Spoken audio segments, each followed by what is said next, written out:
আসসালামু আলাইকুম, সবাইকে স্বাগত হাসান মিডিয়া চ্যানেলে। আমরা চলে আসলাম পার্বত্য জেলা লামা আজিজনগর ইউনিয়নের পাহাড়ি অঞ্চলে, যেটা পার্বত্য জেলা বলা হয়, বান্দরবনের যে পার্বত্য জেলার অন্তর্গত।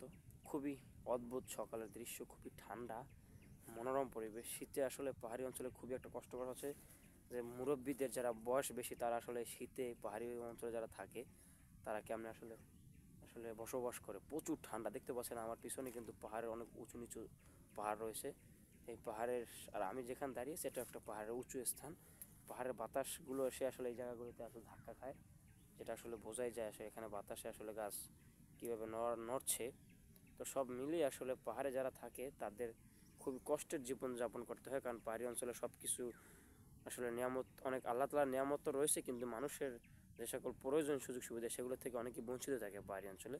রাস্তাঘাট কিংবা কারেন্ট কিংবা মোবাইল সংযোগ, ইন্টারনেট খুবই খারাপ এগুলো অবস্থা। তো এই ছিল পাহাড়ি অঞ্চলের সর্বশেষ। দেখো পরবর্তী ভিডিও নিয়ে।